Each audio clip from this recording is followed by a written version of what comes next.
Your time has come at last, dear reader. While we began this tale long ago, we hope it is yours to finish. But this story is not yours alone.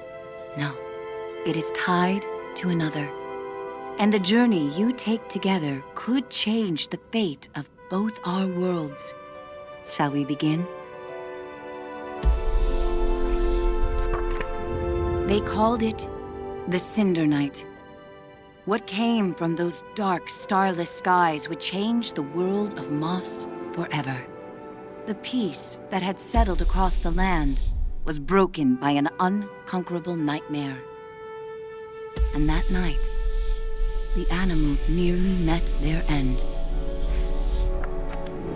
First, they killed the king. A winged creature broke from the shadows and plucked him from his royal bedchamber high atop the tallest tower. Next, the serpent Sarfog and the armies of the Arcane tore up from the underworld. They ravaged the castle in search of that which gave the king power beyond understanding, one of the fabled glass relics. The King's Guard fought bravely, but the castle soon pulsed with the Arcane's evil. Every room was gutted, every statue, tapestry, and adornment hexed. But the glass was never found. Even the reclusive sprites set aside their differences on that fated night. They sent a great champion, empowered by their own glass relic, to challenge the serpent and its steel army. Meanwhile, Sir Argus, commander of the King's Guard, led the survivors west through a temple long abandoned by their ancestors and far away from their newly risen enemies. It was an arduous escape. Finally, after passage beneath the impassable mire, they found refuge in a clearing hidden safely in the trees.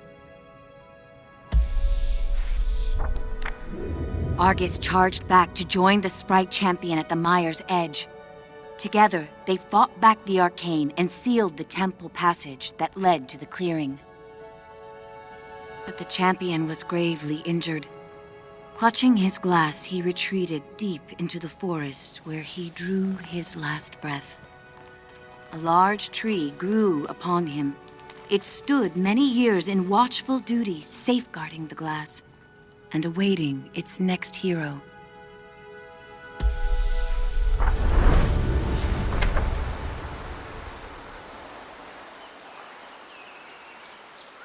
That hero, albeit an unlikely one, did arrive at a time she'd be needed most.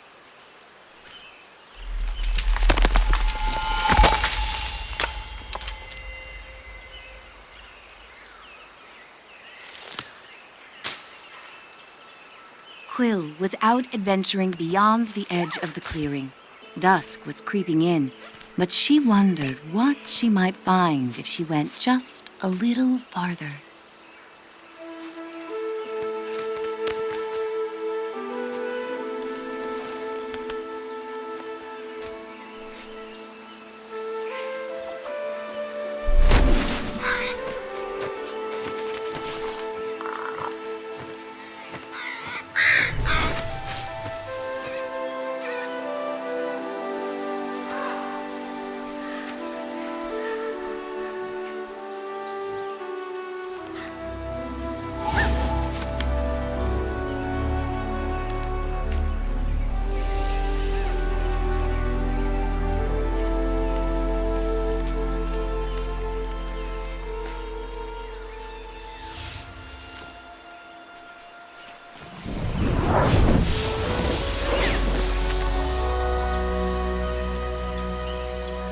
She was not exactly sure what she roused, but she felt no danger from the beings silently peering down at her.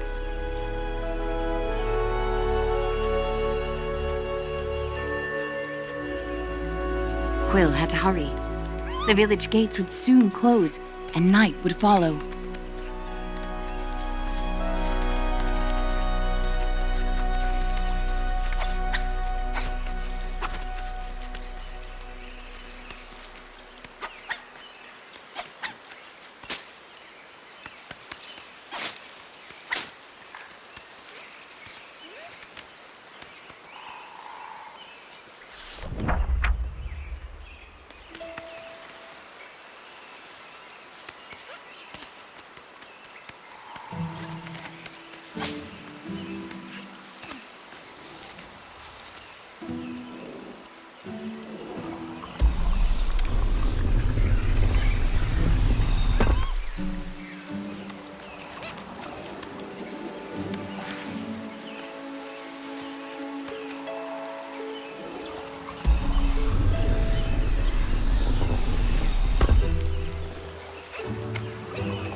Night, her uncle often warned, was when danger was most present.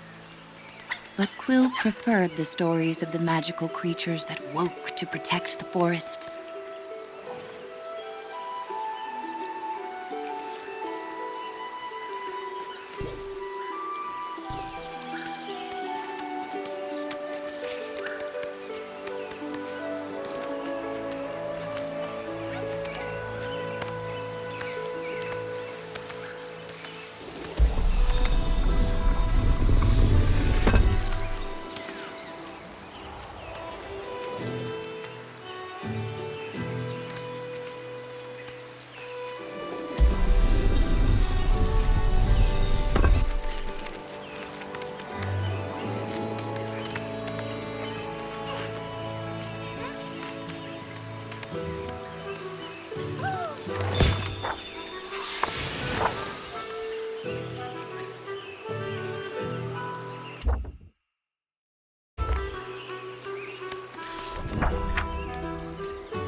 Thanks to her new friend, Quill had saved priceless grains from the hourglass.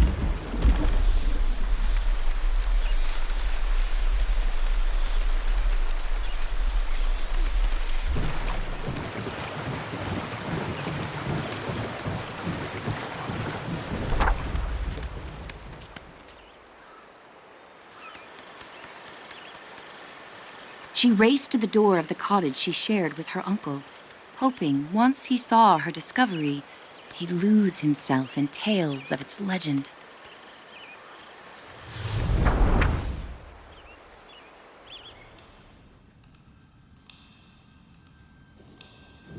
Uncle Argus was watching the evening light dim when Quill burst through the front door of their cottage. Uncle, there's something you have to see. Out past the bell again, he scolded. Quill, I've told you countless times. I know, Quill replied, crestfallen. I didn't mean to worry you, but I found something strange and magical. Quill's hands trembled as she showed him the glass. What is it? She asked. A look of panic spilled over her uncle's stoic exterior. Where did you find this? Roared Uncle Argus. Quill had never seen her uncle so shaken. Just west of the clearing, she explained. And as soon as I picked it up, something started helping me. Uncle Argus followed her motion. A reader? With you, here, right now? Quill, what you found is very powerful and very dangerous, he said with great concern. If I could take this burden from you, I would. But this reader has chosen.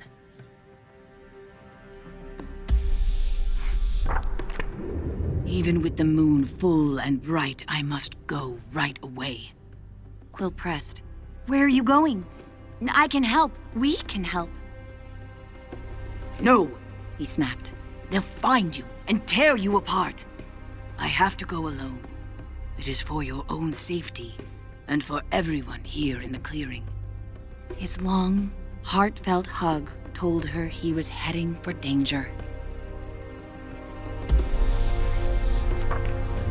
I'll be back before midnight. Until I return, I need your word you will not leave the clearing with that glass. Promise me, Quill. I promise, she said reluctantly, wondering where her uncle was going so deep into the night.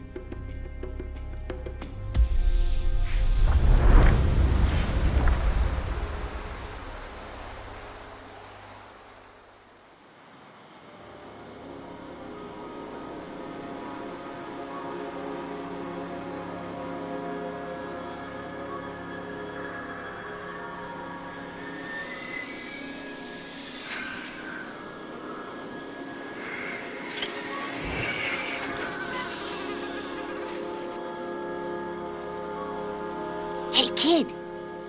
Kid! Wake up! Hey, kid, over here! I know where your uncle went. I can show you. You're twofold now, very important. Bring that glass and your sidekick, too. We're going to need them.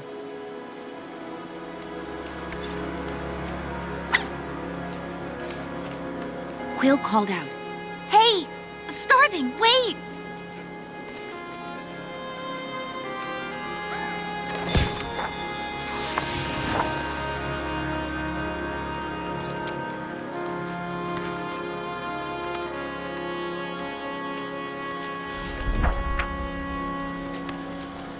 Quill had never met a Starthing. In campfire stories, they often meddled in the lives of mortals. And when they appeared, mischief followed.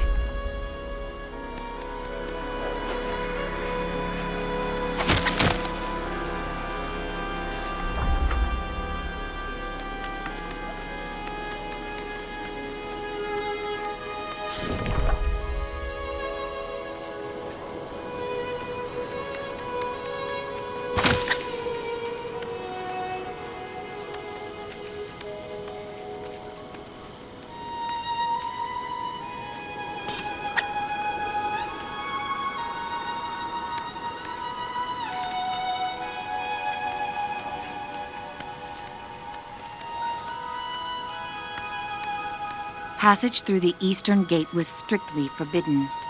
But despite her promise, Quill knew in her heart that Uncle Argus needed her.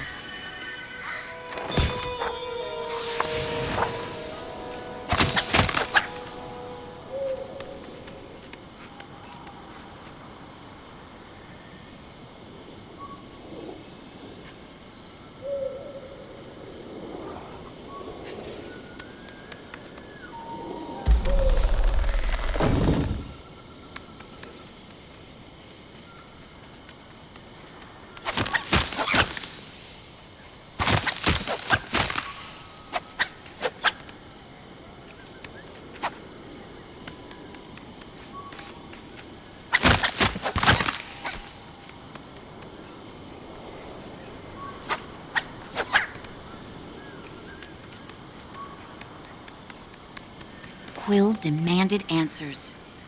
Starthing, you can't just barge in here with your riddles. Where is he? What do you know? The trouble your uncle's heading for is the kind only you and that silent giant up there can get him out of.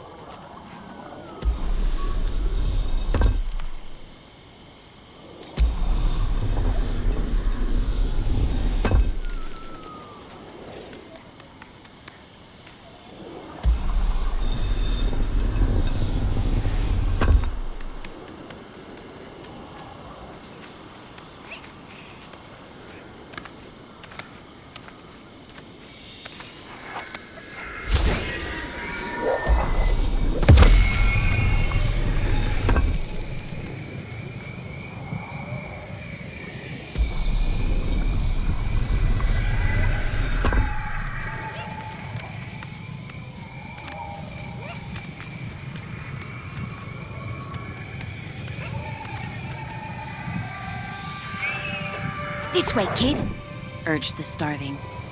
And don't forget to tuck your ears in.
Just on the other side is the mire, the starling assured her.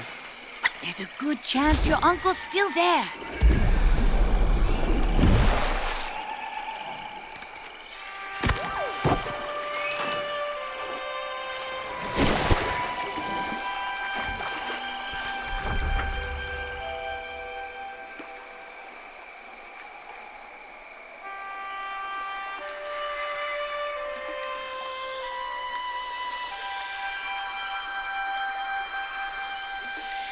Did you hear that?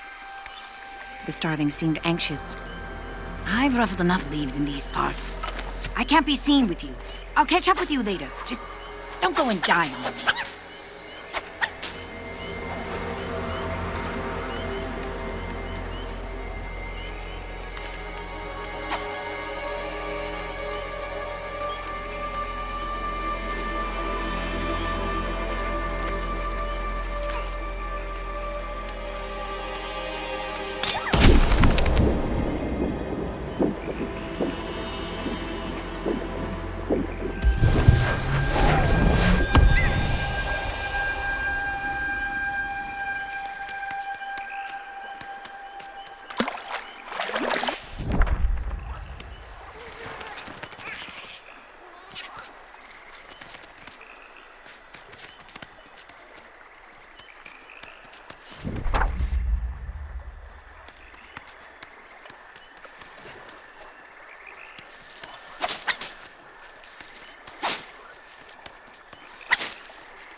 A whisper echoed through the trees.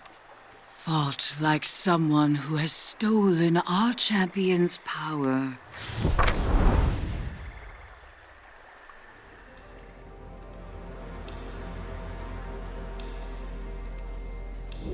A small, yet fantastical band of sprites emerged, surrounding Quill. I'm Veda, Root Seer of the Mire, and you have crossed into our domain. She sized up Quill with a rueful gaze, then turned her attention upward. I sense you there too. I have not felt the presence of such a promising reader in some time. A youthful warrior marched forward. Rootseer, I'm prepared to honor our great champion's legacy. Rodent, give us our glass. Quill stepped closer. Where is my uncle? If you've hurt him... Silence! Veda thundered back. It was Argus who summoned us here, and now I see why. Young one, I'm afraid the trees hum of attack. Your uncle's been taken to the castle of your ancestors. Quill's knees buckled as Veda continued. Argus put himself at great risk calling for us. Your uncle once took a solemn oath to protect the glass of your fallen king. He is the only one left who knows where it's been hidden. The Arcane have long sought to wrest that knowledge from him. And you dare to cross into the mire with our glass? Sarfog will soon burn through this forest looking to tear you and your reader apart. Unless, of course, you find them first. Take these. Weapons made for the mighty champion who died so that your people could live. Quill felt its otherworldly power course through her. Find your uncle twofold, before the serpent and its masters break him. The warrior fumed. Our glass with her? Rootseer! She's minuscule! Come now. The reader has chosen its hero. We must let their story unfold. Veda replied with a frost of finality, and vanished into the shadows of the mire.